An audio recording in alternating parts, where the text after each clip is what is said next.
Next, Neil deGrasse Tyson talks about the controversy over reclassifying the former planet Pluto as a comet.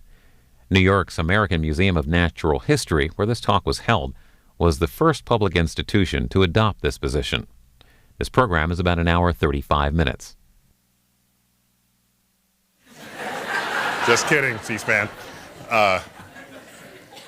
Just testing the microphone. Can I have a little more volume on that, if I may? Thank you. Testing. More.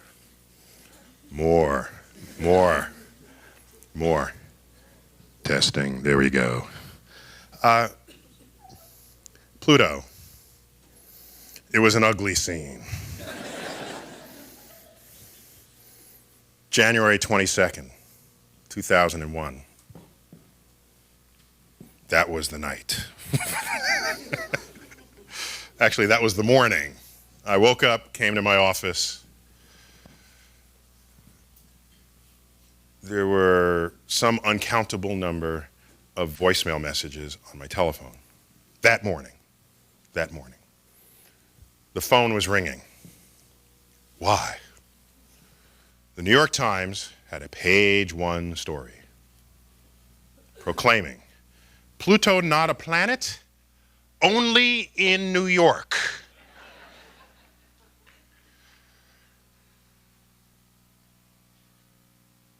Where'd that come from? This is January 22nd, 2001. What happened just 2 days before then? Tell me. Inauguration of George W., okay? You'd think the whole page 1 would be filled with stories on the transition to power. Why not? They were still counting dimpled chads in Florida. You'd think that should be enough content to fill the page. I have a mock-up of that page right here. Okay? So here it is, and rightfully so, right at the top, I'll read it to you. On the first day, Bush settles into a refitted Oval Office. So there he goes. It's right there. This is actually the second news day of the inauguration. But there's other items here. Let's see, 37 new cardinals selected by the Pope. Okay, it's big news. A local cardinal, local guy was elevated. Here's one, Iraq rebuilt weapons factories. U.S. officials say, it's fun to see news stories after you know better, you know, it's just kind of, there it is, you know, you got it. What else we got here? California, they had these rolling brownouts at the time, worried about their power supply. New plants in California racing for time. They had to get them ready for the summer. Okay, fine. And there it goes.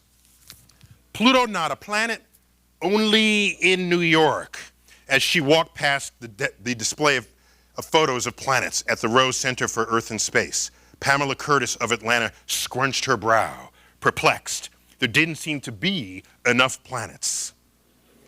She started counting on her fingers, trying to remember the mnemonic her son had learned in school years ago. My very educated mother just served us 9 pizzas. Then she went along the list. Mercury, Venus, Earth, Mars, Jupiter, Saturn, Uranus, Neptune. Quote, I had to go through the whole thing to figure out what was missing, she said. Pluto. Pluto wasn't there. Now I know my mother just served us 9. 9 nothings. The next line, quietly and apparently uniquely among major scientific institutions, the American Museum of Natural History cast Pluto out of the pantheon of planets when it opened the Rose Center for Earth and Space.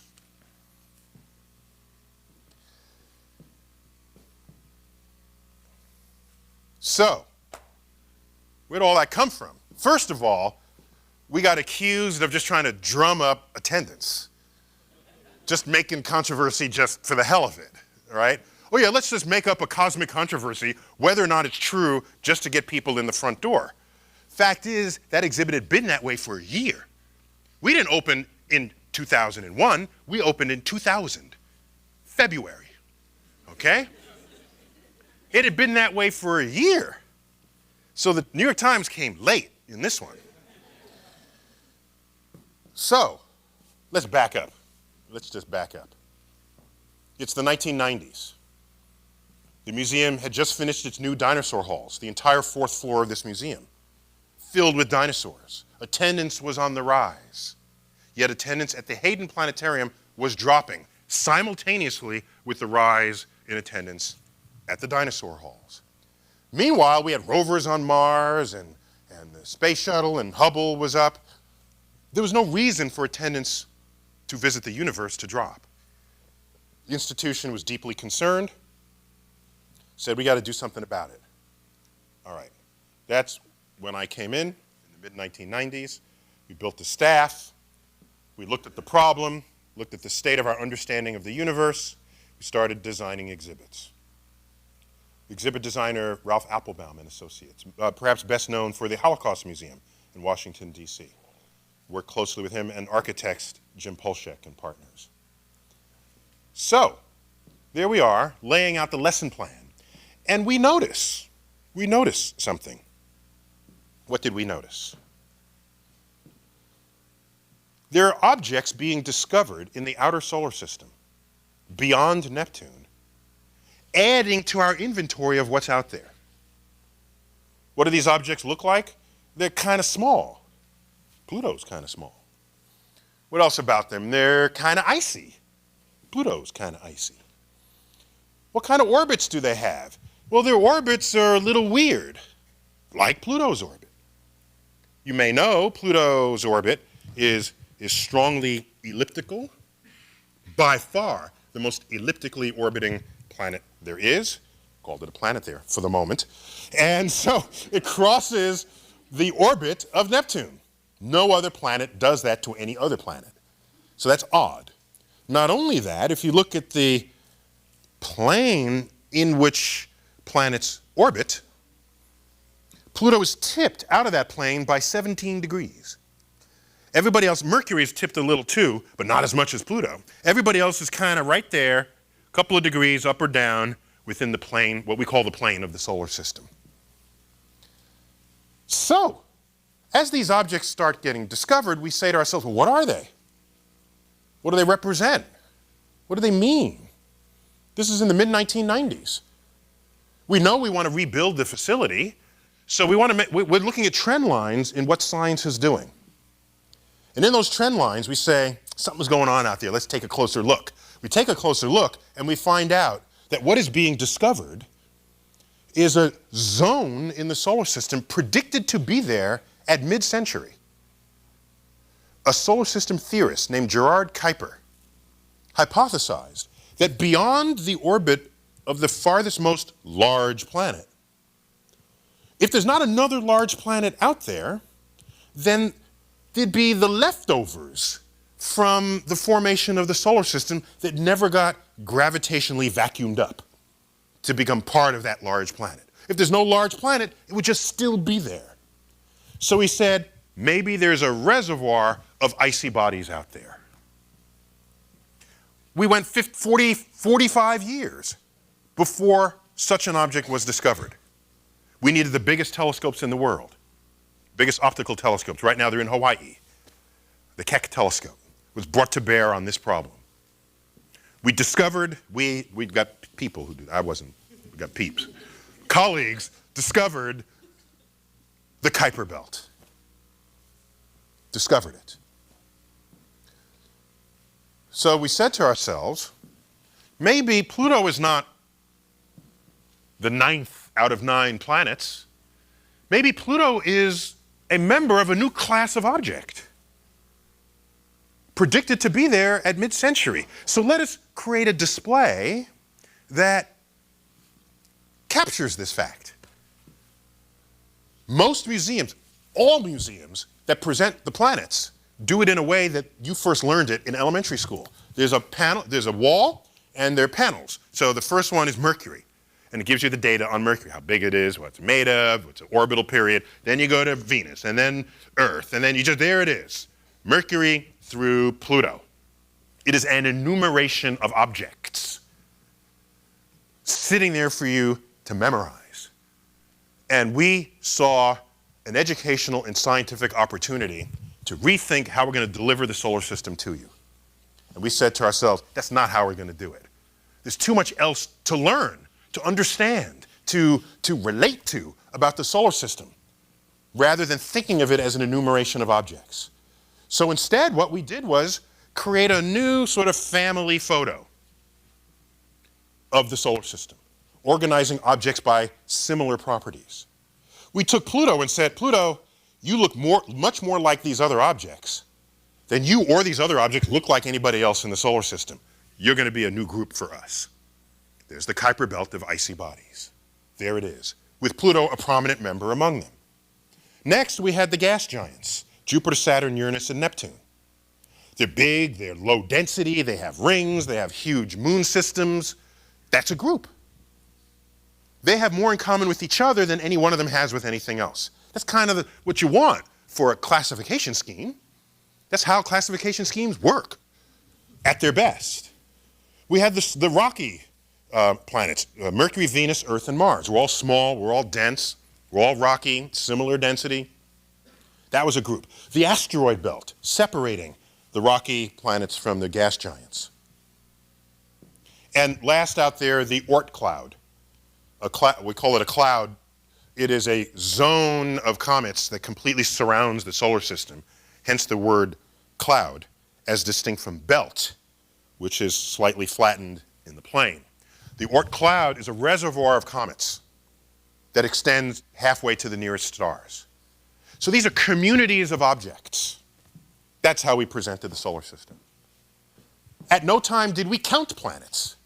In fact, we devalued the very meaning of the word planet because it wasn't very useful to us. If I say to you today, I just discovered a planet orbiting another star, you're going to have to play 20 questions with me. You're going to say, was it big? Is it small? Is it gaseous? Does it have rings? Does it? And by the time we're done, you've asked me 20 questions. Why? Because the word planet was not useful to you. It was no longer a discriminating term.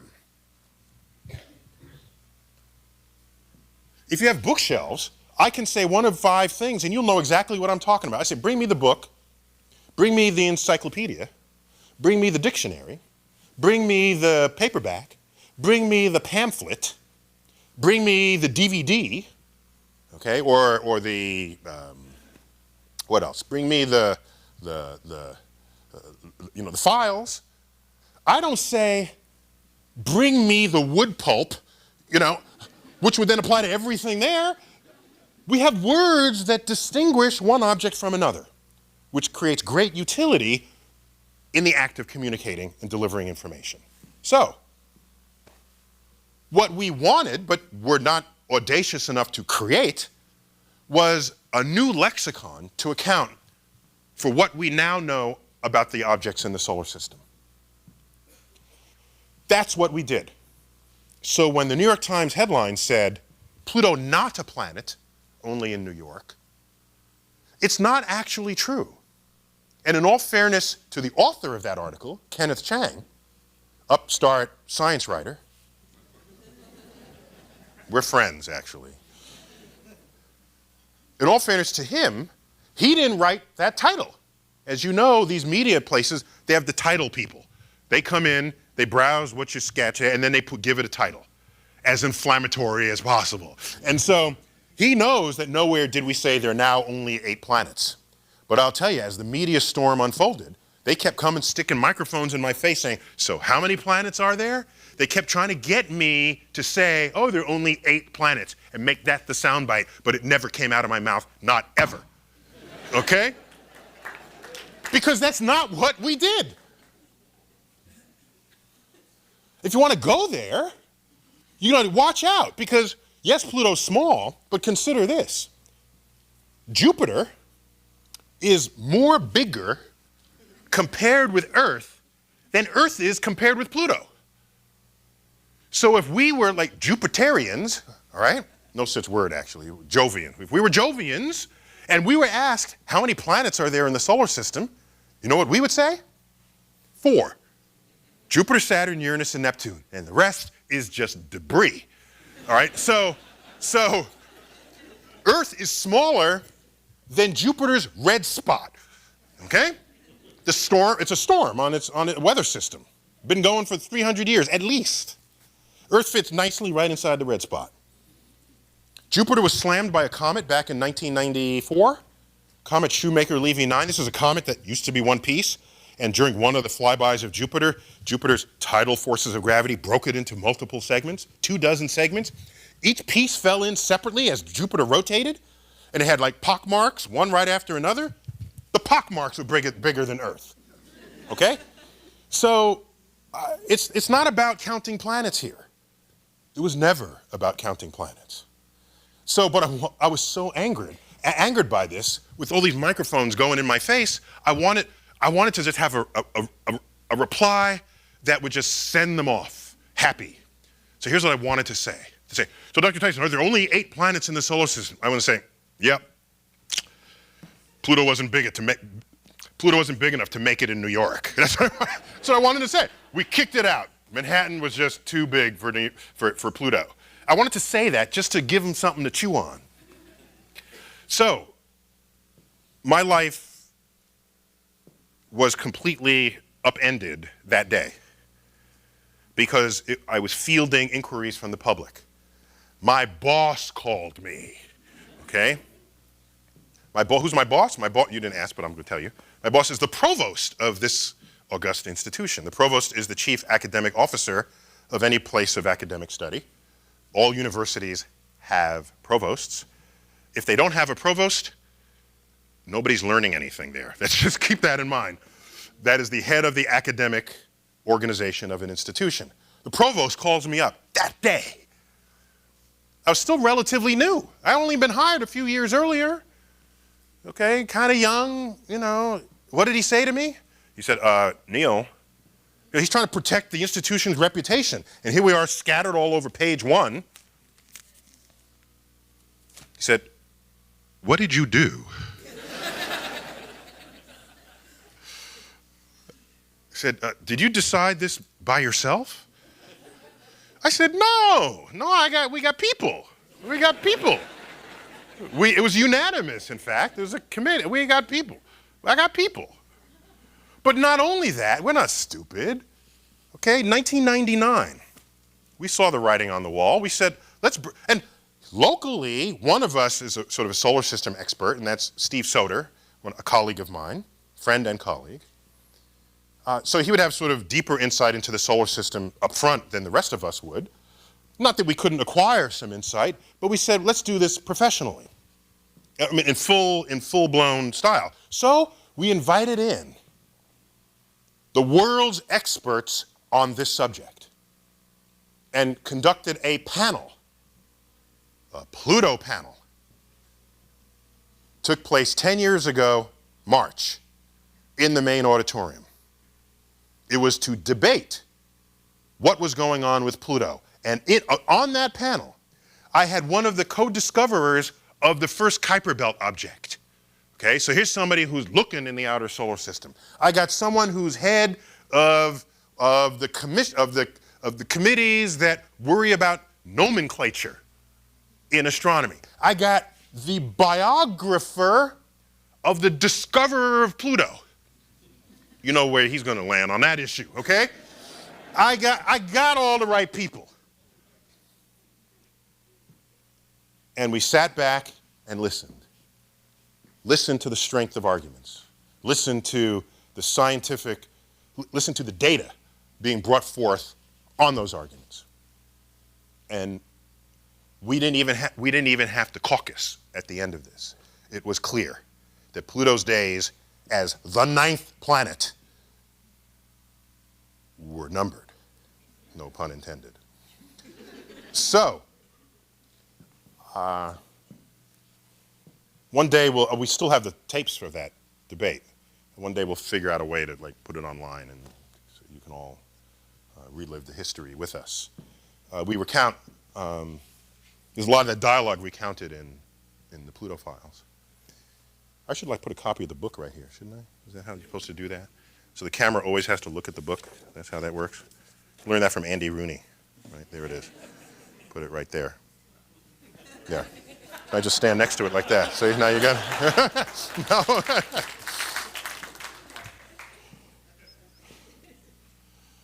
No. By the way, the American Museum of Natural History is my host home institution, and I made an arrangement, an agreement with the upper level administration that whatever of these, however many books you buy tonight, all of the royalties that would go to me are going back to the museum. So it's all being folded back into the programs here. So you can buy with abandon at the checkout line. I won't gain from it. So let's back up in time. 1930. That's when Pluto was discovered by Clyde Tombaugh, homegrown farm boy from the Midwest. Clyde Tombaugh. He actually took on the search for Planet X, launched by Percival Lowell.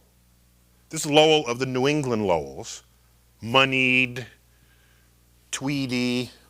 Couldn't find a picture of him without a tweed jacket on.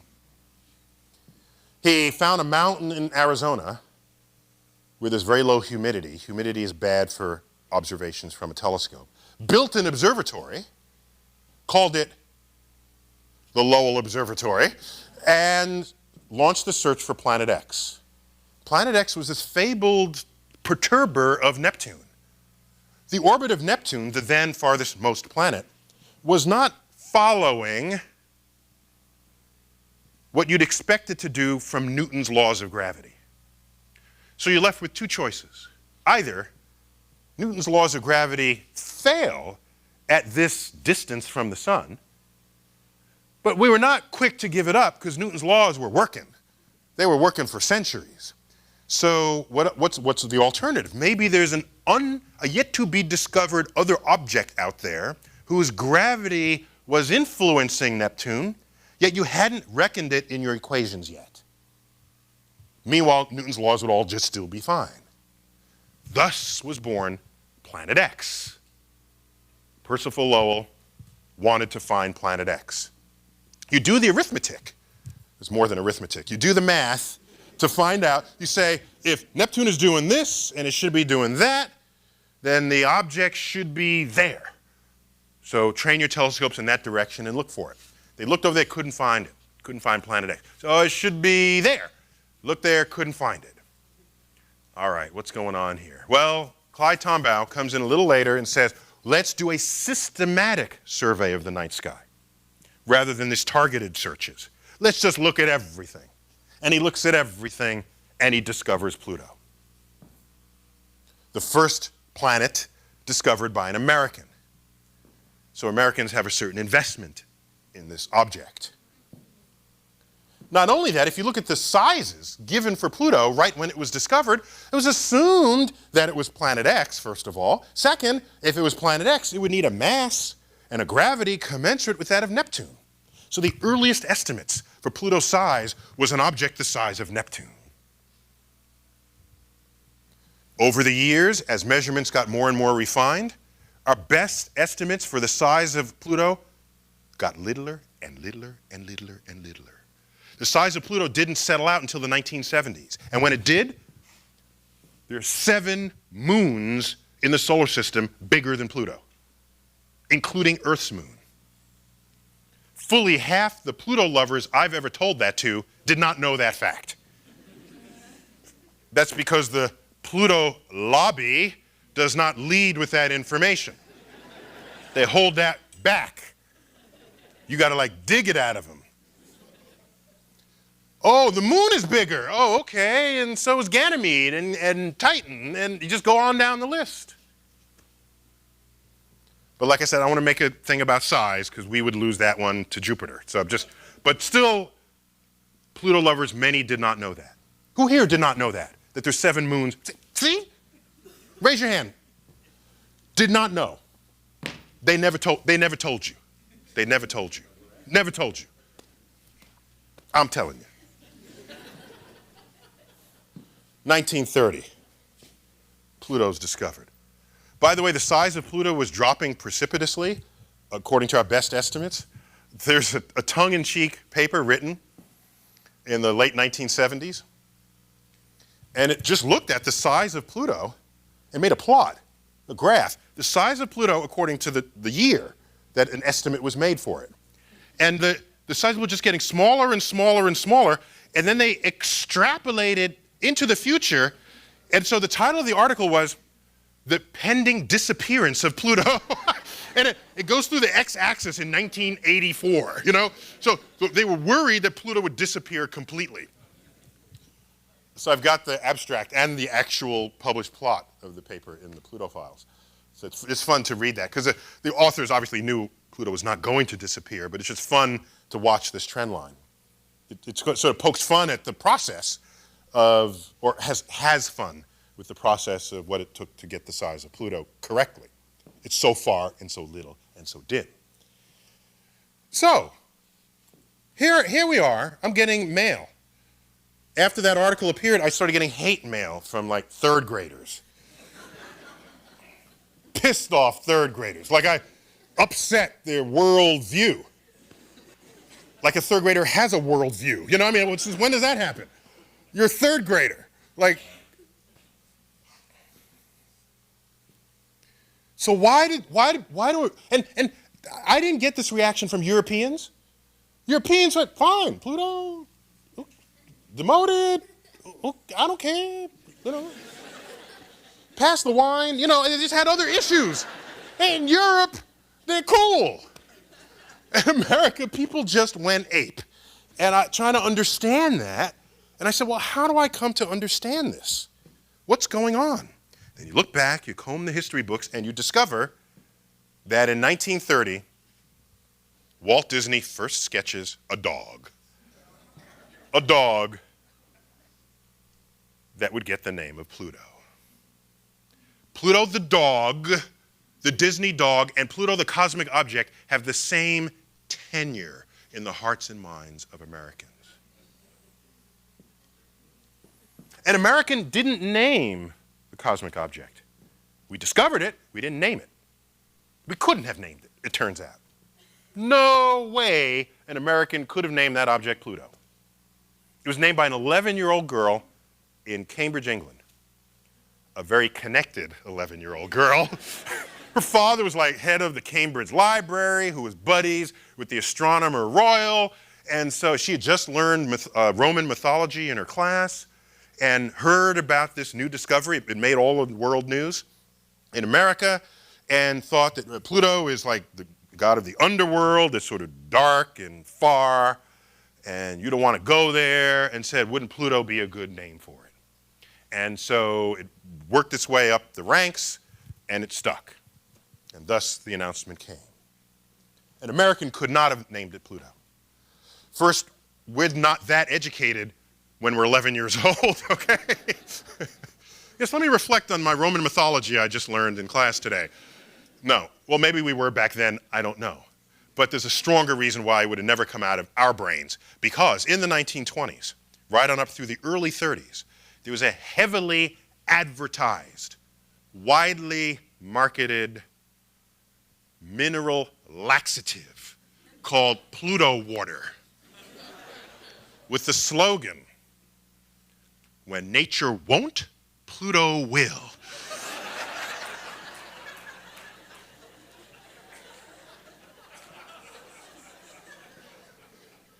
So when a cosmic object is discovered, you're just not thinking the word Pluto. I'm sorry. It's not happening. It's just not.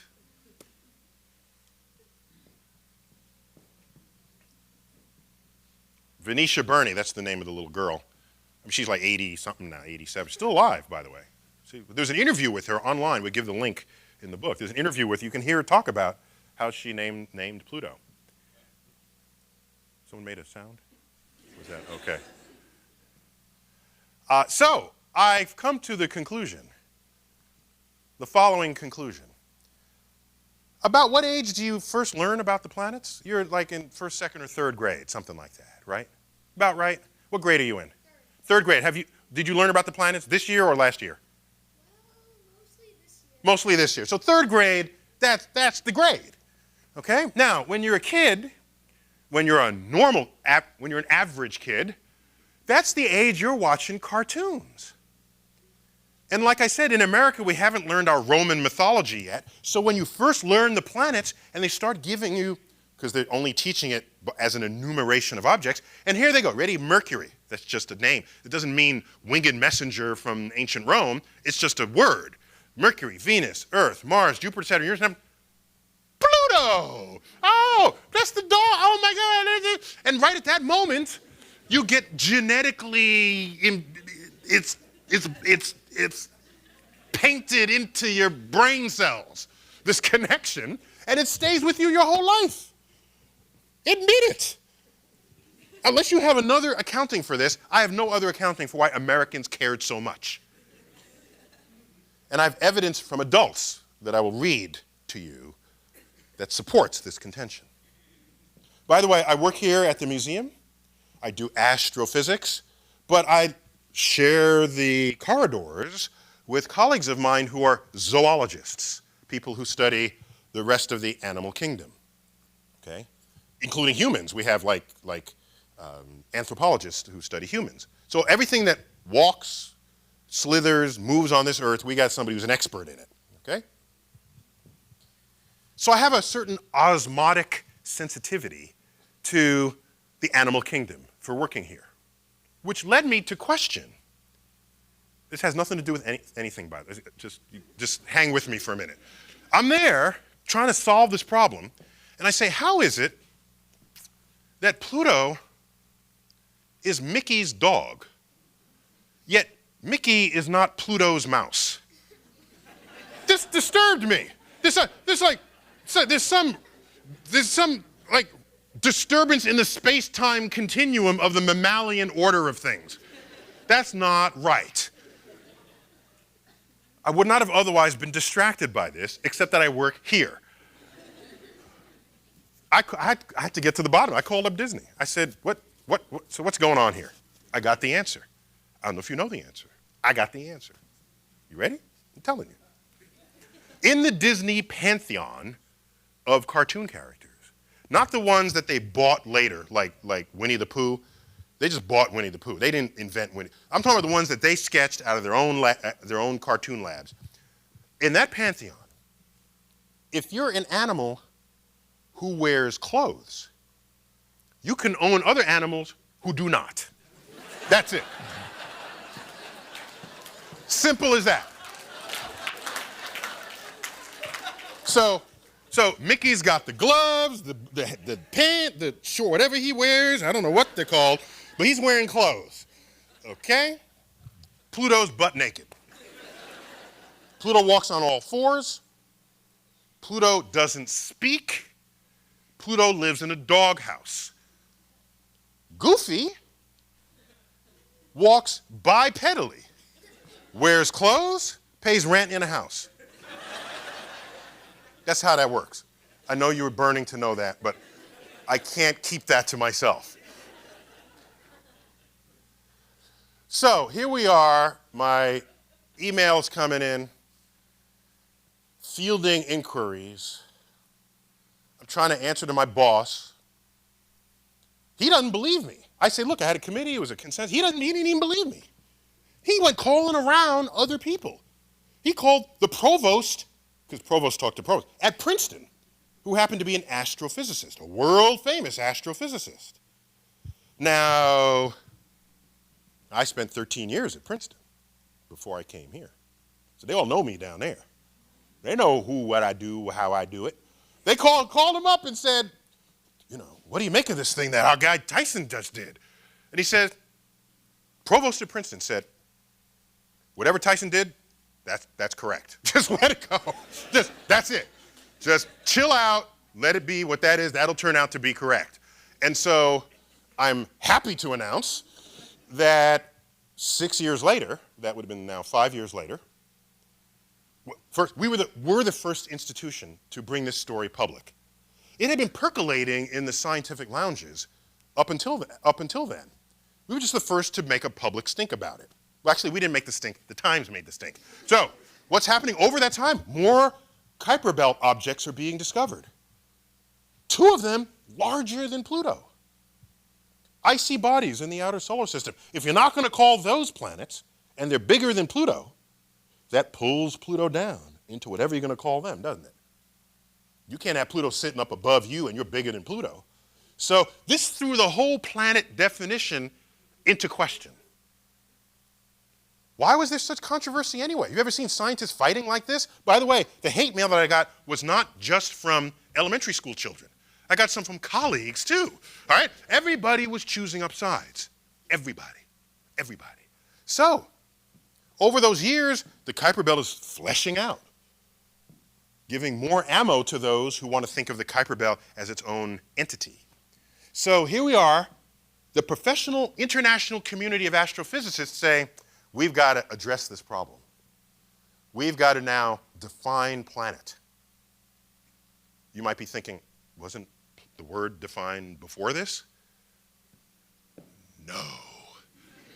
The word planet had not been unambiguously defined since ancient Greece.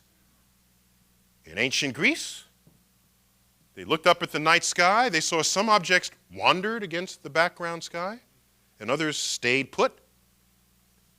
What's the Greek word for wanderers? Planetes, the wanderers. That's where we get the word planet. It's derived from the Greek. There were 7 wanderers: Mercury, Venus, Mars, Jupiter, Saturn, the Sun, and the Moon. Unambiguous planets. Everybody agreed those wander against the background sky. By the way, the fact that the word wander was used tells you no one really understood what they were doing. If you knew what they were doing and why, you wouldn't say they were wandering, right? So it was a statement of our scientific ignorance of the day. So these 7 wanderers. The names for our 7 days of the week are traceable to those 7 wanderers through Roman and Norse mythology. So Saturday is from what? Saturn. Who didn't know that? Saturn comes from Saturday. Didn't know that, right? Isn't that cool? How about Sunday? What? The sun, thank you. See, this is an easy game we're playing here, okay? Okay, let's have one a little harder. Moon Day. How about that? What? You got that one? Has your chance to redeem yourself. The moon, yeah, moon day is so they're all traceable, the 7 planets. All right. And everybody was happy with that until Copernicus comes along, 1543. Is that the year? Mid-1500s. He says to himself, wait a minute, this is Nikolai Copernicus, Polish astronomer, mathematician, wait a minute, maybe Earth is not what's in the center of all this motion. He was throwing the geocentric worldview into question. He said maybe the sun is in the middle, and these other objects go around the sun, including Earth. And maybe the moon goes around Earth. So at that moment, the planet count changed. We lost the sun and the moon. 7 minus 2 is 5. And we gained what? Earth. So it went down to 5, up 1 to 6. Planet count changed. But no one defined planet at that point. It was just kind of, if it goes around the sun, let's just kind of agree that it's a planet. Let's just agree. But no one sat down and wrote a formal definition for it. But it was okay because nothing threw it into question until 1801. 1801. January 1st. Telescopes are getting bigger and better over all these decades, from Galileo, now the 400th anniversary of his telescope being used to look at the night sky. And in celebration of that, we are in the International Year of Astronomy, by the way. If you didn't know it, there's 10 days in April where it is the goal, whether or not we achieve it, to get all 6.5 billion people in the world to at least once look through a telescope. That's the International Year of Astronomy this year. That's going to be hard, okay? Going to be, particularly in New York, you put your telescope on the street. Hey, you want to look through this? People. Where was I before I interrupted myself? What was I talking about? 1801. Somebody's paying attention right here. She's paying attention right here in the front row. 1801. 1801. A new planet is discovered, orbiting between Mars and Jupiter. There's a big gap there. We've always known that's the gap between the rocky small planets and the gas giants. There's a gap. People were looking hard in that gap. They found a new planet. And they named it Planet Ceres. Ever heard of Planet Ceres? C-E-R-E-S? Raise your hand if you've never heard of Planet Ceres. Never heard of it. Big news back in 1801. Where were you? Okay? Named for the Roman goddess of sort of grain and farming and harvest. That's, in fact, the root word to today. The word we use is cereal. Cereal comes from Ceres. Okay?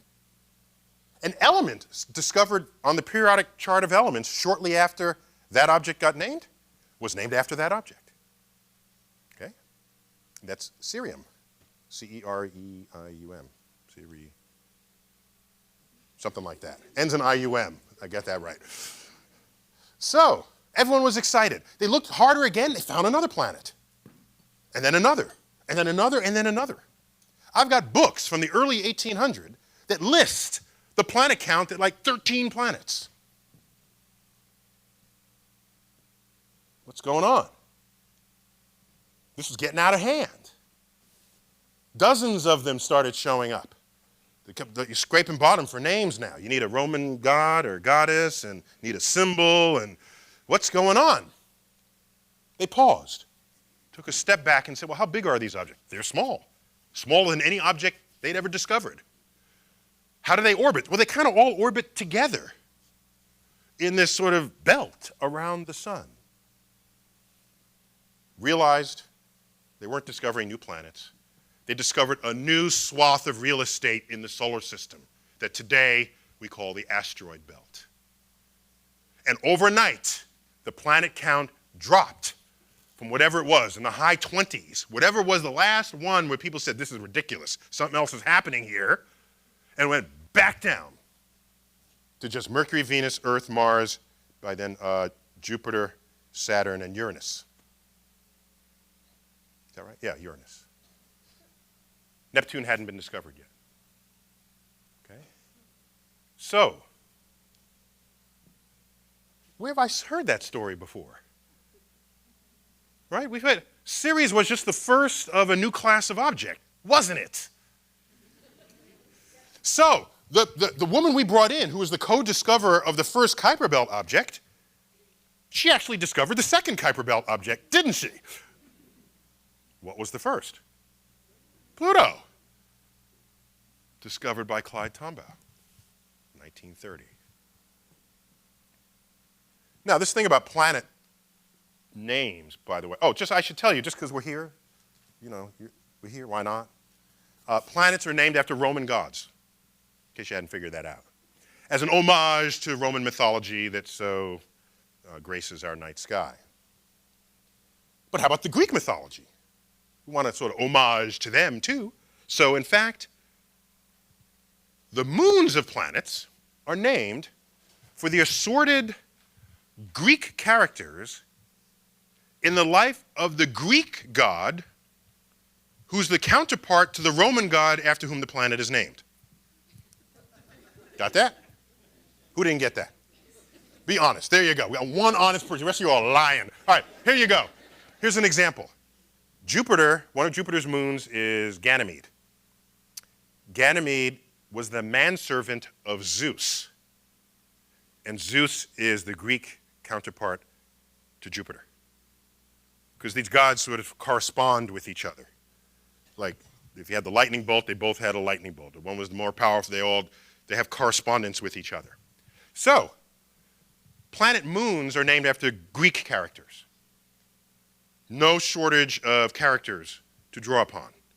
Because these mythological gods, they all had very complicated social lives. So there's no shortage.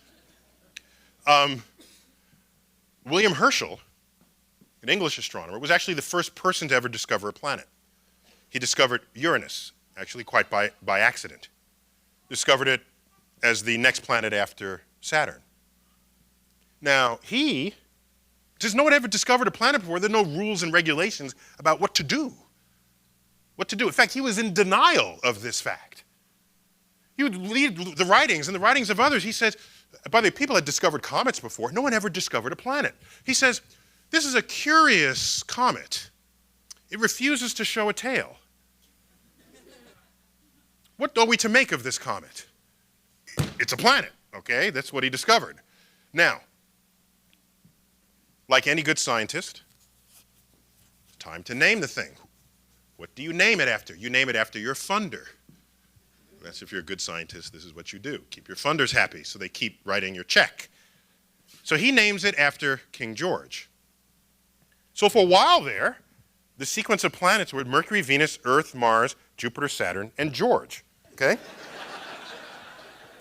Now, I don't know about you, but there's something wrong with that. I can't. Now, the Brits are powerful. They're economically, militaristically powerful, politically powerful. You can't just say, we're not going to call it George when they discovered the object. You need some quid quo pro there. So, what ultimately happened was, clearer heads prevailed. A Roman god was introduced as the name of the object, but you had to keep the British happy somehow. So, the lone exception among all the planets is that the moons of Uranus are not named after Greek characters, they're named after Shakespearean characters, fictional Shakespearean characters, as an homage to the Brits for having discovered the first planet. So, Uranus has Puck, Oberon, Titania, Portia, not the car Porsche, I'm talking Portia, Miranda. In fact, my daughter's name is Miranda. And I'd known Miranda because I'd known the moon, and I'm far less literate than my wife is, but I knew I liked the name Miranda. So I said to her, I like Miranda. What do you think of that if we ever have a girl? She said, oh, Miranda, oh, you mean the heroine in Shakespeare's The Tempest? I said, yeah, that's exactly, yeah. So that's how we name things. So when Pluto's moon was discovered, 1978, Pluto has a moon. You got to find a Greek character in the life of Hades, which is the Greek counterpart to Pluto. And so it was named after Charon, who is the ferry boat driver that carried your soul, your dead, unfortunate soul, across the river into Hades. Okay, that's how that played out, in case you were wondering. So let's fast forward to 2006. International Community of Astrophysicists votes. They set up a naming panel because the planet had not been named since ancient Greece. I told you that. That's why there were these fights. That's why people chose up science. Normally, if something's defined, you could argue about the definition, but you're not choosing up sides. The argument is very different once you have a clean definition. We didn't even have a clean definition. So there was a planet definition committee set up. And they said, okay, and I looked at who was on the committee. There were like Pluto lovers on that committee, all right? I saw that. So they came out with a new definition of a planet. And here it comes. You ready? A planet is an object that orbits the sun. Pluto gets a check for that one, yes. And is round.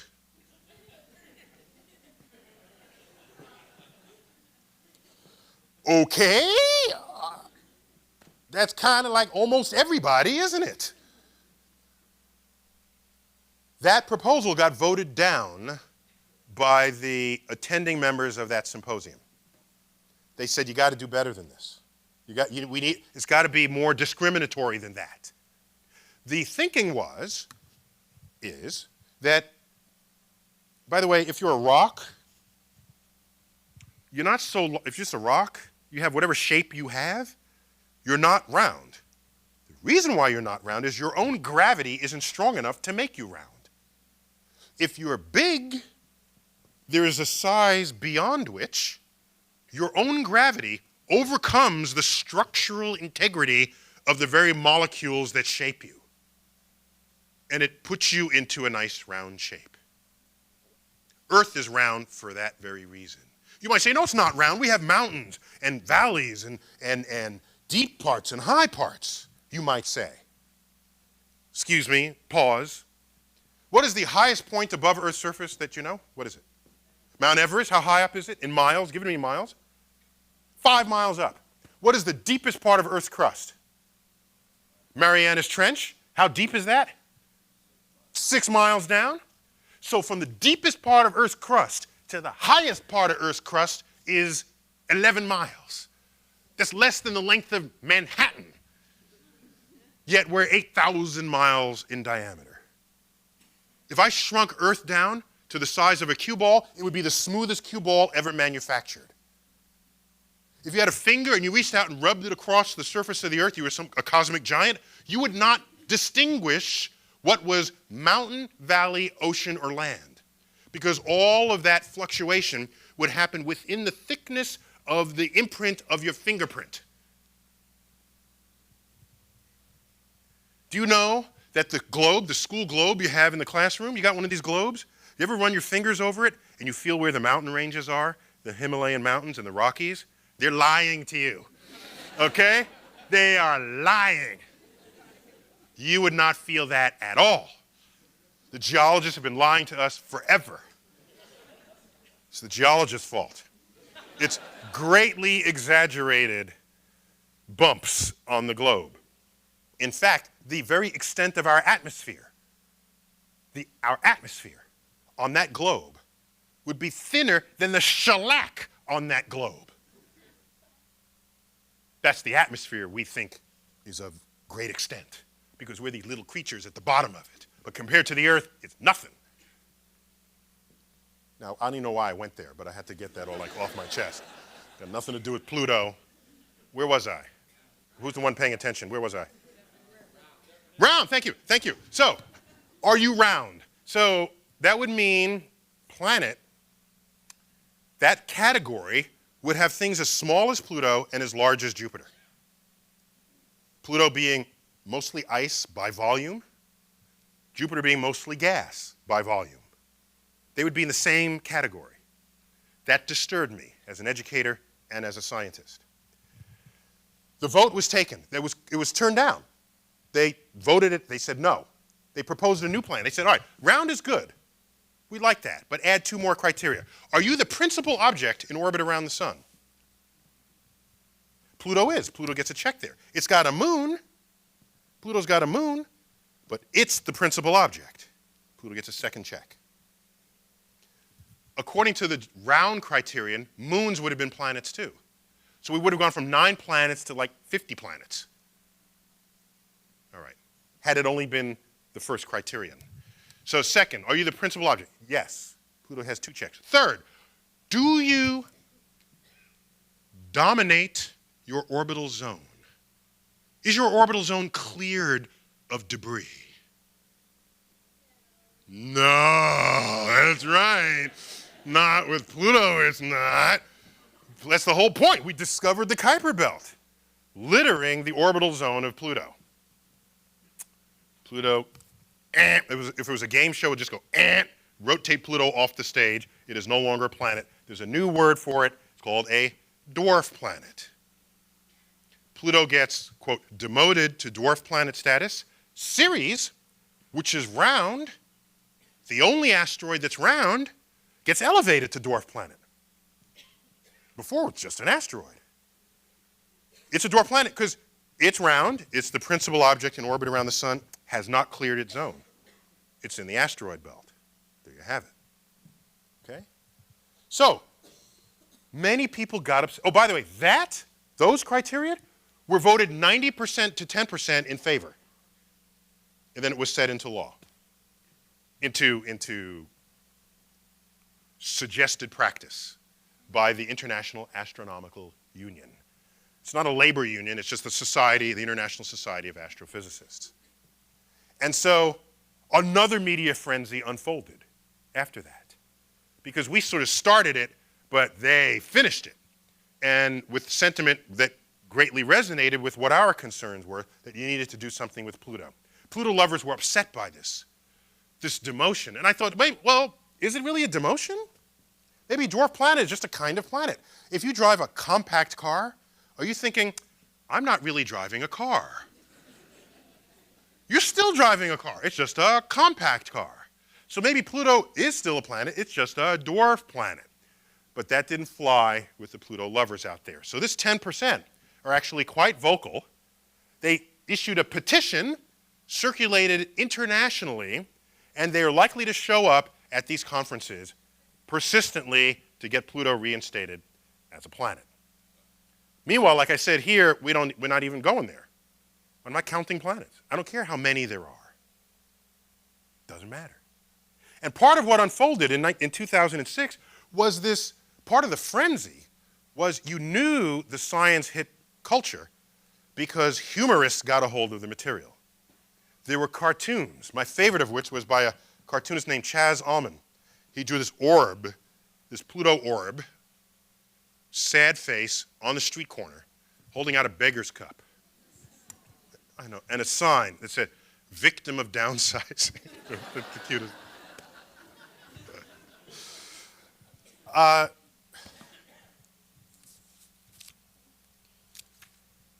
The kids wrote in. There's one, just got to show you this. And we're almost done. We'll go to Q&A real quick. This was the very first letter that came to my office on page 111. Can't see it here, but it's written by a 7-year-old kid. How old are you, by the way? 8.5. That's right. Don't let that half go away. Need that half. I'm waiting for someone who's like 80 to say, "I'm 80.5." You know, I'm just waiting for that. You reach an age, nobody says that. Nobody says that. But it's cool when you're young. Dear Natural History Museum, you are missing planet Pluto. Please make a model of it. This is what it looks like. It is a planet. Love, Will Galmont. Turn to the other page, and he drew a picture of Pluto in crayon, in case I did. So what's funny about this letter is that he just assumed it was just kind of an oversight. We just like happened to leave it out. Oh, oops, we forgot. Thanks, Will. Like it's like an exhibit typo, you know? So this was back in 2000. This actually predated the New York Times article. So Will Galmont noticed it before the New York Times did. Just make that clear. So what happens is 6 years later, the 7-year-olds, the 8-year-olds, the 9-year-olds, they're now in high school with other sort of hormonal priorities occupying their attention. The next generation of third graders, at the time the actual vote was taken, were already born into an understanding of this controversy. So the letters I got from elementary school kids after 2006 are much more consoling and much more understanding. I lead with one here. Dear Dr. Neil Tyson deGrasse, at first remember all those kids that sent you bad letters? Well, I want to apologize for all the things we were wrong about. We're sorry about giving you mean letters saying we love Pluto but not you.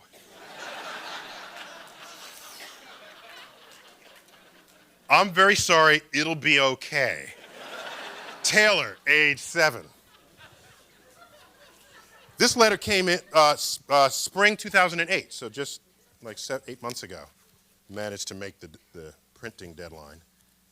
And I got another letter here, another one that just, the kids finally got it, that we knew we were doing something right as educators. Another letter towards the end. Dear Mr. Neil deGrasse Tyson, I know how you feel. We feel the same about Pluto, not being a planet. I am too, but we just have to get over it. That's science. We like to learn about science because science will make you smart. Love, Sadiq, age 8. So there was definitely a shift. I know it's only 2 letters, but trust me, the statistics bear this out. That's why it's called the Pluto Files. I got files on this. The kids finally understood that there's more going on in the solar system than just an enumeration of planets. And with the enumeration of planets, that was a good idea when there's nothing else to talk about. When all they were just dots of light on the night sky. Sure, call them planets. But we know too much about them now to believe that their memorized enumeration has anything to do with science at all. And so, while I am strongly opinionated on this matter, I save my pontification for the very last chapter, where I give advice to educators and school teachers and parents and the like. The rest is just simply a celebration of the public's reaction to this scientific controversy. And I'll leave you reading from Oh, there's one more. Uh, okay, this is a letter from Madeline Yost. Dear scientist, and it's scientist, T-E-S-T. I thought that was cute. What do you call Pluto if it's not a planet anymore? If you make it a planet again, then the science books will be right. This letter came early on. If there are people who live there, then they won't exist anymore. Why can't Pluto be a planet? If it's small, that doesn't mean it has to be that doesn't mean it doesn't have to be a planet anymore. Some people like Pluto. If it doesn't exist, then they don't have a favorite planet. Please write back, but not in cursive because I can't read cursive yet. It's the cutest thing, it's the cutest.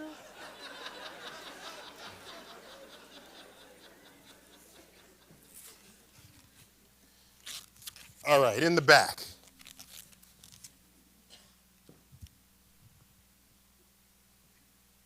By the way, I just came from California. I was in California for like a week.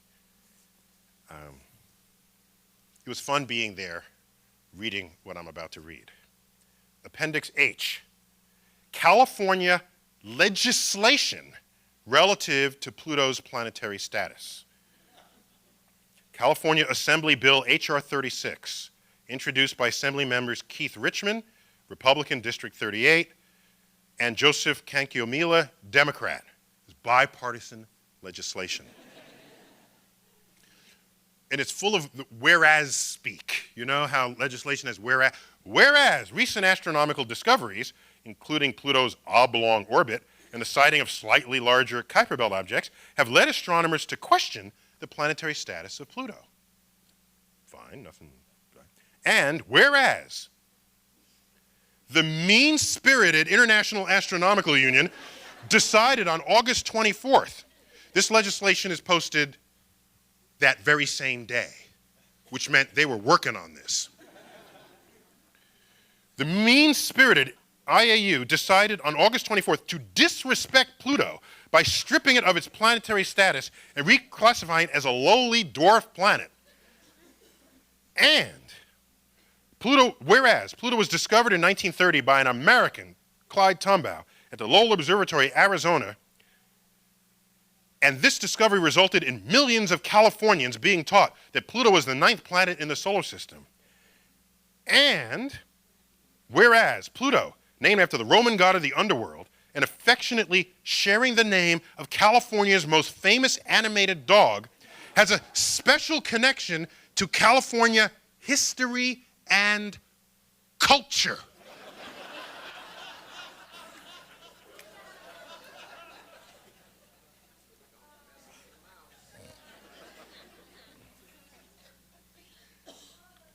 Culture. Whereas downgrading Pluto's status will cause psychological harm to some Californians who question their place in the universe and worry about the instability of universal constants. I mean, this goes on. No, okay. No, the bill did not pass. However, it was their tax money at work nonetheless, drafting such legislation. There's similar legislation that came out in New Mexico, longtime home of Clyde Tombaugh. Clyde Tombaugh lived out his last days in New Mexico, taught at institutions there. New Mexico, beautiful skies, many observatories are there. You know, the VLA, the Very Large Array telescopes with the dishes, you see it in all the sci-fi movies, a bank of dishes, that's in New Mexico. They have a relationship with their astronomers there. They passed legislation that said, no matter what the astronomers in Prague will tell you, if you step across the border into New Mexico, Pluto is a planet by law. And so they felt strongly about this. So the only difference between the letters I got from grown-ups and those from kids is that the grown-ups spell better, that's all. Otherwise, it's all the emotions just spilling out on the page. And this was catharsis for me, just to get it out of my system, out of my files, to share it with all of you, for you to then perhaps decide for yourself. So thank you for this time and attention you've given.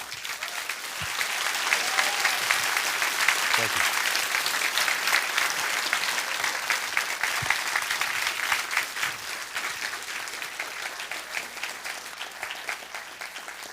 my favorite part is Q&A, and we have a microphone here, which you're welcome to come up to. If you don't, no one will hear your question, and there'll be this dead spot in C-SPAN TV, and I'll just be standing there, and no one will know what's going on, but I'll know what's going on. I'll lead off until someone comes up to the mic. Oh, you're there. Okay, bend the mic down. There you go. And remind me again, how old are you? 8.5. That's right, 8.5. Yes, and what grade are you in? Third. Third grade, cool. So what's your question? Well, I just want to know, what did it feel like when you discovered that Pluto was not a planet? Did you feel like excited or bored or? That's an excellent question. Here's what I thought, because I remember it. I remember the moment it happened. By the way, Clyde Tombaugh was alive up through the 1990s when we were discovering Kuiper Belt objects. He was like 95, I mean, he was 24 in 1930. So you do the math. You add like 65 years. So the guy was low 90s in the 1990s. Still got around. If there was a conference questioning Pluto's status, he'd be there with his cane. Now, you can't win an argument with a 95-year-old man who has a cane, okay? You just got to let that one go, okay?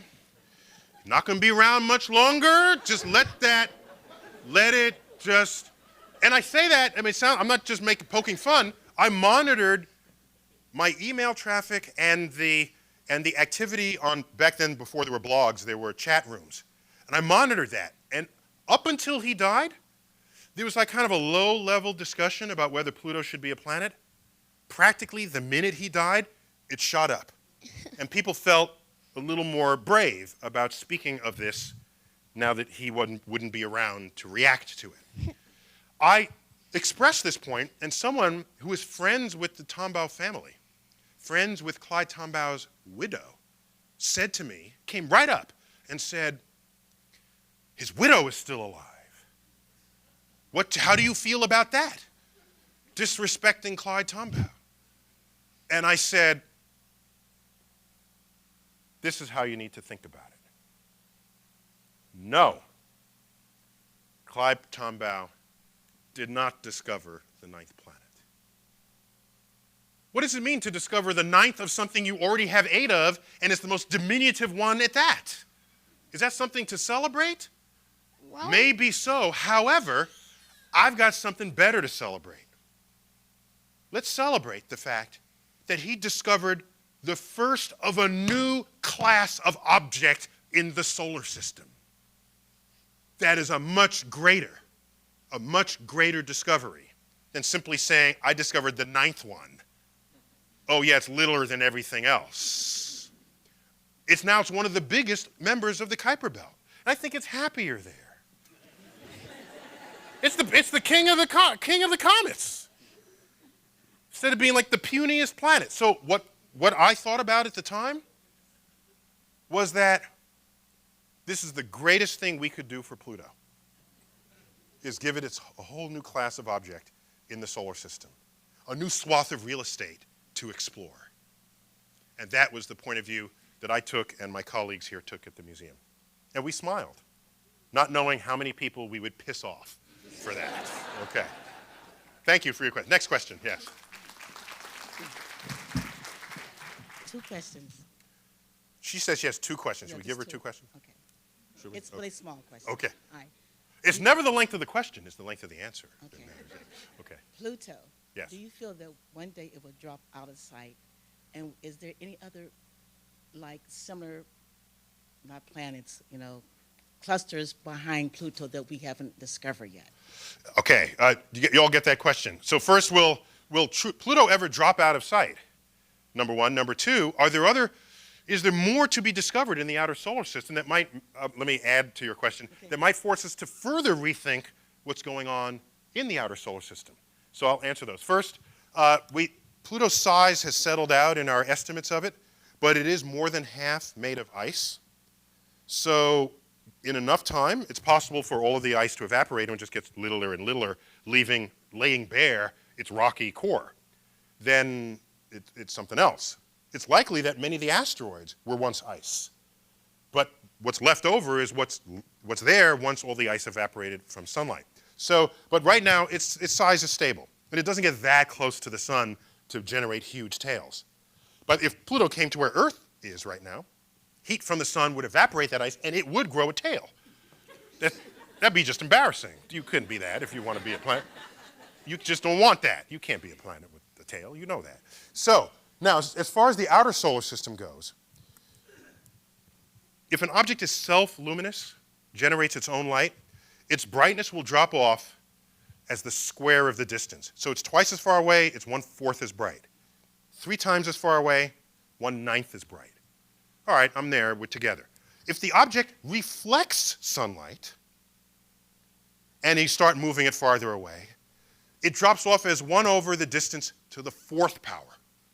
It gets dim very, very quickly. So there could be large objects out there, maybe the size of Neptune, we don't know. Maybe beyond the Kuiper Belt, because it would have really disturbed the Kuiper Belt if it had a large, if there's like way out there, we just don't know. Our telescopes aren't that powerful to see them, so we don't know. But we're pretty sure we got the Kuiper Belt figured out, its extent and its range and what the objects are doing. So good question, thanks. Yes? In a bit of a more personal question, do you ever get depressed knowing all the amazing creative ways the universe can squish all the life on Earth?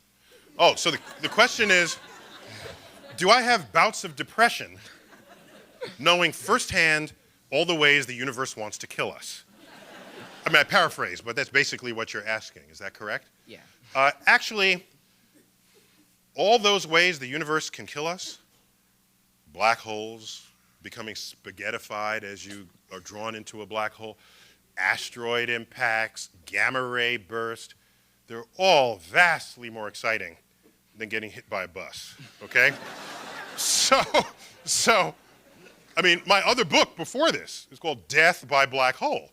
The title chapter of a section titled, the section was called, When the Universe Turns Bad, All the Ways the Cosmos Wants to Kill Us. And it's a fascinating subject. People happen to be really curious about death, morbidly so. I'm sitting there on the airplane minding my own business. They look over, see I do astrophysics, then out come the questions. It's not, oh, tell me about how big the sun is, or tell me how beautiful the night sky is. No, it's when will the sun explode? Will Earth tip on its axis? Will the black hole eat us? Will the Big Bang? Will the thing? Will 2012? Will we survive 2012? That's all they care about. That's all they care about. So no, I don't get depressed at all. I find it rather illuminating. Because I know I'm going to die one day. Let it be spectacular if I have that choice. So that's why. Okay. Thank you. And before you go, let me just, you're here, just 2012. Let's understand something, okay? Just for the moment. Give me a minute, just.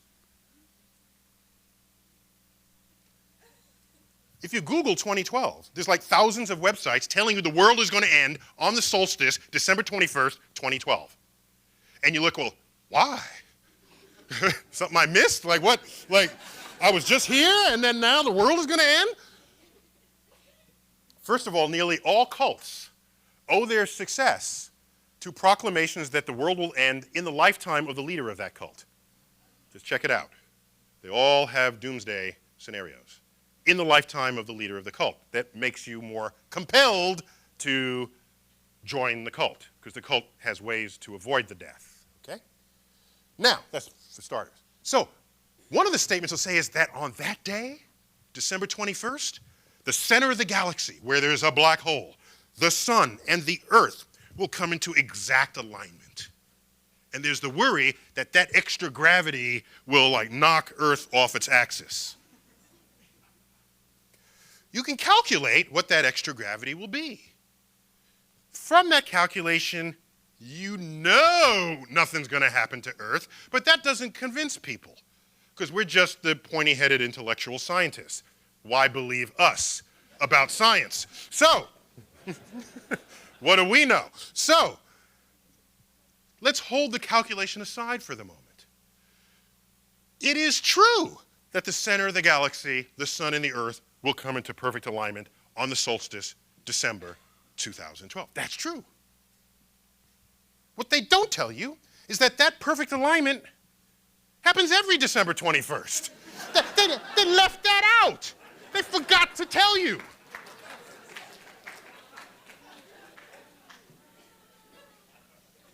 One other thing.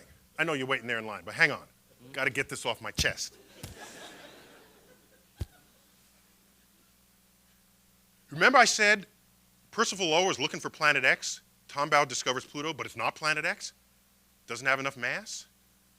Did you wonder whatever happened to the Planet X? Did I tell you what happened to it? Okay, so people kept looking, decade after decade, because Pluto was not Planet X. Didn't have near the gravity to do what it should have been doing to Neptune. So, took to the 1990s for a clever astronomer, said, well, let me look at the data that's telling us that Neptune is misbehaving. He found a telescope responsible for a branch of the data, for a section of the data, because you're getting data over multiple telescopes, over multiple generations to determine this. He looked at the observing log of that telescope and found out that right before certain observations of Neptune were made, the guy like opened the gearbox and then put it back together again. Interfered with the machinery of the data-taking device. He said, I wonder if that would make a difference. So he took those data and removed them from the fit of the equation. Just removed it. And used all the other telescopes. And when he did this, Neptune landed smack dab on Newton's laws. Planet X was a phantom all along. Today, all gravity is present and accounted for in the solar system.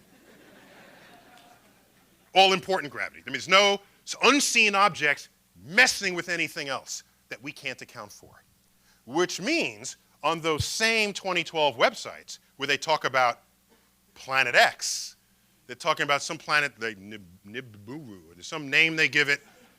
This Planet X exists in the mind of the people who write those websites and nowhere else.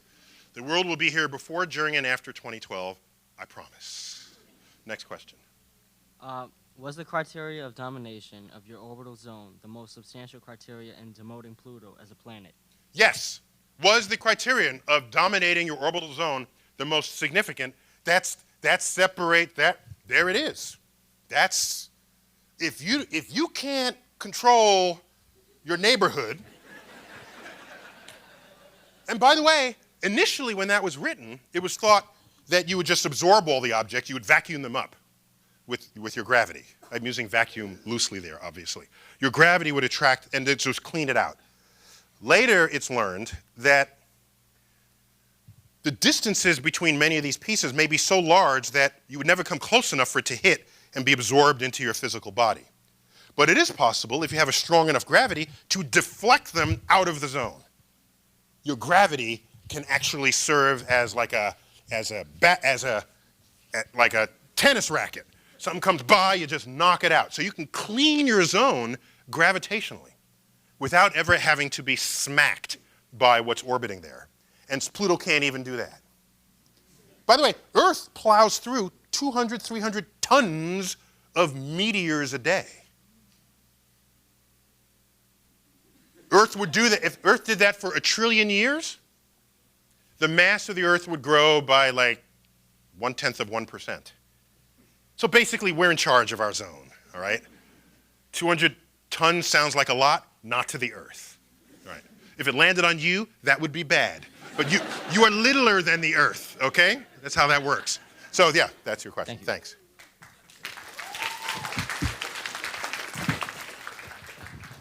Before you worked here, did the museum believe that Pluto was a planet? Oh. Because on the chart of the planets, they had Neptune as the last planet. On which chart? In the museum. Well, actually, not in this museum. The Hayden Planetarium was built and opened to the public in 1935, after Pluto was discovered and was widely believed to be a planet. So all accounting of the solar system included Pluto. In Chicago, the Adler Planetarium, the first planetarium in the United States, Hayden was not the first, although we got very famous very quickly. Among other things, we launched what became Sky and Telescope magazine in our basement.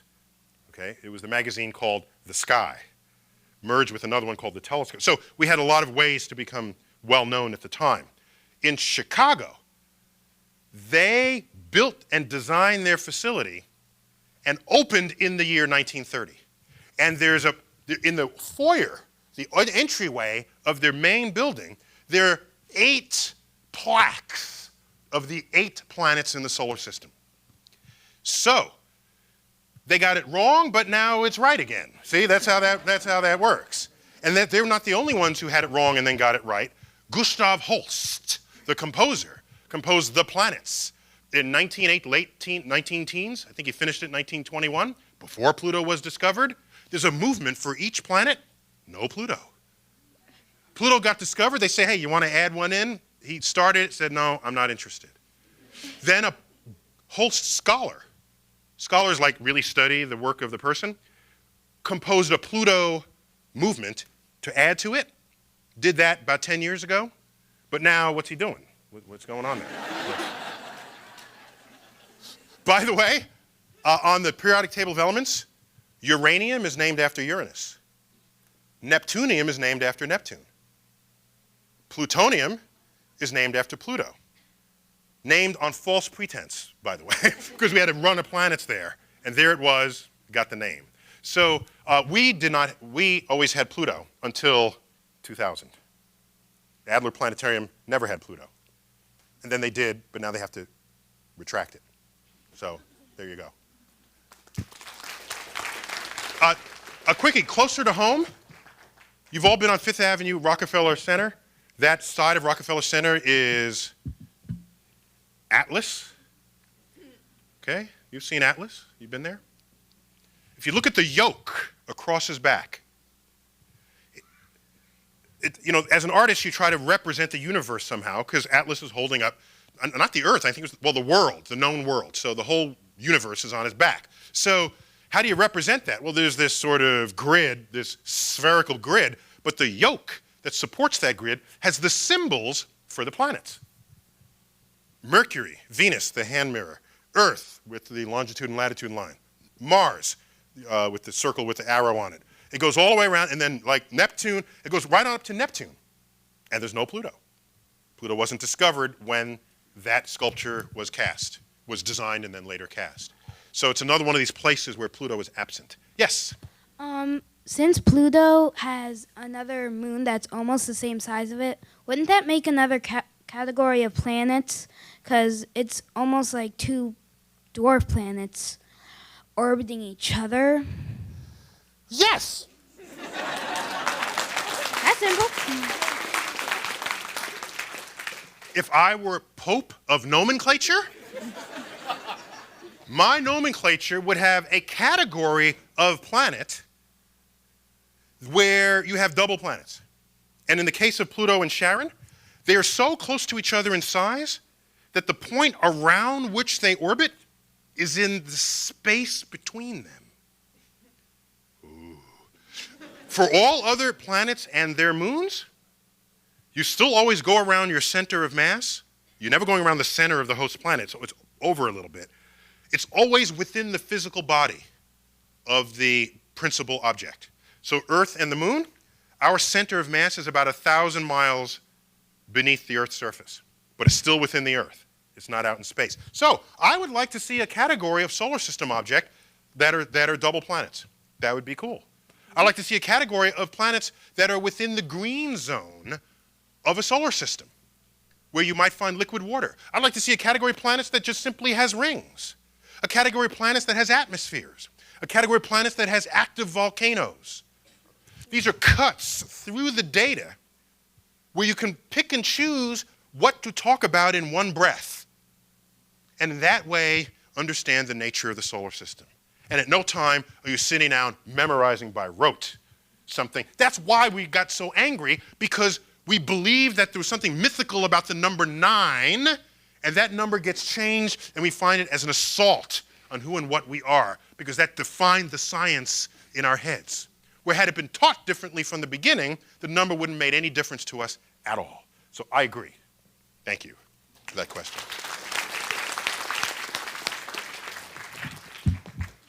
Hi. Hello. So, looking outside of Pluto, but back to your hope to have the entire world look at the sky, if you have everybody look through a telescope, what would be your cliff notes or your tricks for them to know what they're looking at? The difference between planets, stars, asteroids, and comets at a glance. We actually thought this through. The 10 days, I think it's 10 days, in April, are days where the phase of the moon is especially beautiful in a telescope, where planets are nicely positioned in the twilight sky, where certain constellations are visible. So there's a combination of objects that are nicely configured for one-stop shopping of a telescope session that you might have. And that's not true for all times of the year. You'd have to wait some in the evening and some in the early morning hours. So, and if you own a telescope, chances are you own a good telescope, chances are you know what you're looking at and you know how to point it. And some of the most friendly people you will ever meet is a person on the street with a telescope, because they're in love with the universe, and as Carl Sagan once said, when you're in love, you want to tell the world. And they're out there to just share the love. So they'll be there with... Now, you're wondering, suppose there's like not an astronomer in a village and the teacher gets a telescope and doesn't know how to use it. That's a problem. I mean, we have to like work that one. So I think it's more a goal than a reality. I think it's a noble goal, a noble goal. The telescope enabled us to understand our place in the universe like no other instrument. And so we're going to see if we can make it happen. I hope it does. Yeah, thank you. Thank you for that. Thank you. This looks like it's the last question, which puts great pressure on you for the depth and breadth of what will come out of your mouth. Well, I'm not even going to try to top all the other students' questions because they clearly are better studies. But as my favorite public science, kind of face of science right now, personality, I wonder... You mean me? You. Oh, well, thank you. Thank you. No, thank you. Thank you. Uh-huh. No, I think you've just done such a great deal in such a short period of time. Can I interject something there? Sure. I've done the statistics on this.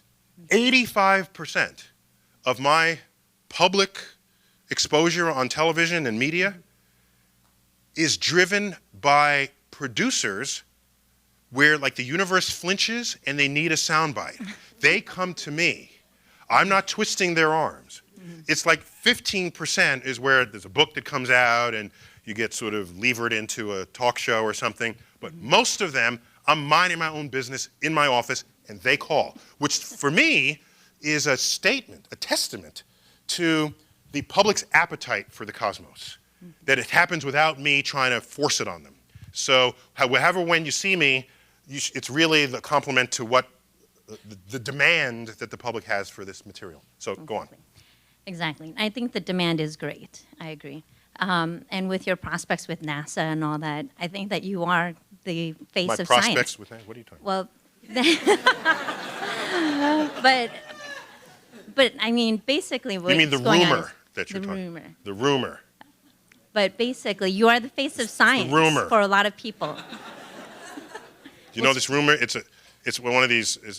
It's true that it's a rumor. That doesn't mean that the rumor is true. See, that's what it is. I've been rumored to be on a list to be head of NASA. And, yeah, but my feelings on that, not that you asked, but I'm going to tell you, my feelings on that is we all love NASA. We all care for NASA. We all want it to succeed.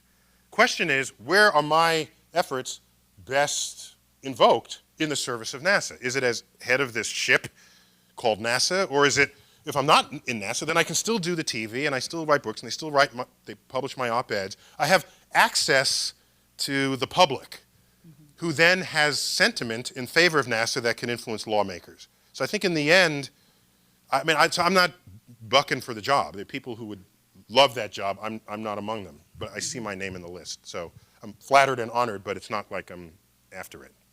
So I keep interrupting. So your question is, sorry. Yeah, my question is extremely important. That's why we need to get to it. Okay. I'm just kidding. But no, because you are now the public face of science, I just wonder what you consider is your favorite, based purely on charisma or personality, your favorite past public face of science. You know, be it Sagan or Burke or, you know, Arthur C. Clarke and who else? Okay, well, that's an easy question. I thought you had a hard And question. why? And why? Show all work, yes. Okay, yes, teacher, okay. Yes, Mrs. McGillicuddy, I'll show all work. So thank you for that question. There's no doubt at all. I'll end on this answer because it's the right place to end. There is no doubt at all that so much of what I do professionally, in the eyes of the public, exists in this swath, cut in a roughened field by Carl Sagan. There's no question about it. Practically every thought I've ever had about reaching the public, he's had before me and written on it and done it. And so I'm here just simply time shifted from him, but in fact there's very little that I'm doing that is sort of unique in the history of people's attempts to reach the public. It's just not. Yes, there are different, the media is different, right? There's Jon Stewart rather than Johnny Carson, you know. There are things, there's certain different channels, yes, but the activity, the motivation for the activity is identical. It's identical. Now, I think Carl Sagan did it better than anyone before him, or even since. Part of it was, he had charisma, he was brilliant. What a main difference between us is that he actually had a scientific agenda, okay? He basically single-handedly created a brand new field of science called astrobiology. And he did this with he put it into his work, in his writings. And I don't have I'm really just a servant of the community's collective interest. So when you read my writings, any one of us could have written that. It's not just my view. It's really a consensus view. So that's one difference. But what I want to leave you with is, you asked me why. Why would I cite him? When I was in high school, kid in high school, I went to the Bronx High School of Science. Yeah. Okay. Bronx in the house. Yes, we got Bronx in the house. A storied school. School got 7 Nobel Prize winners came out of that school, all in physics, by the way. My most formative years of my life were spent in that school. I applied to colleges. Carl Sagan is professor at Cornell. I applied to Cornell. I'm accepted at Cornell. Within 2 weeks, I get a letter from Carl Sagan. I'm 17 years old. I said, Carl Sagan, this is the Carl, from Johnny Carson, the Tonight Show host at the time, Johnny Carson, could this be him? I opened it up. It said, the admissions office forwarded me your application. It was clear to them that you have a deep interest in the universe, which I've had since I was 9 years old, since my first visit to the Hayden Planetarium. So, he said, if you're still wondering what school you might attend, if you'd like to visit Cornell, I'd be happy to host your visit. Just let me know, and I'll show you the labs. So I can't even, it's like I can't, Mom! What do you do with that letter? So we arrange a trip, take a bus up to Ithaca. It's in the winter, because that's when they tell you when you're accepted, is in the winter. It's cold. Okay, he meets me out front of the lab, invites me in. I'm in his office. He reaches back and pulls out, this was the coolest thing, just reached back, It's one of his books, right? Just reaches back, signs it to me. I still have this book. Who am I? I'm just some kid. Who am I to him? I'm nothing to him. Not really, but then I found out maybe I was everything to him. We spent the day walking around. He showed me the lab. We were done, drove me back to the bus station. It starts to snow. He says, I worry the bus might not get through. Here's my home phone. If the bus doesn't get through, call, spend the night at our home.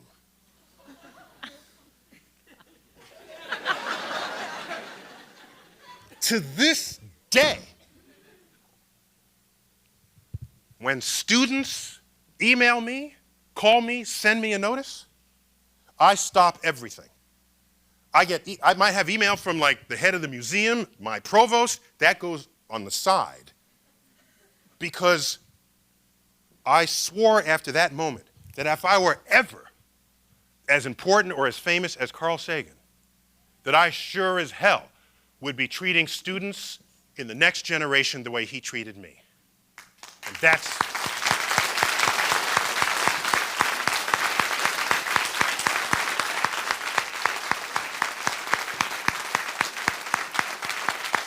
why. So thank you all. Thank you. Thank you.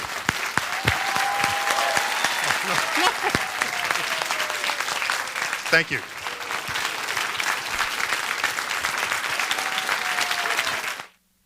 For more information on Neil deGrasse Tyson, author of the Pluto Files, visit haydenplanetarium.org/Tyson. The C-SPAN Civics bus is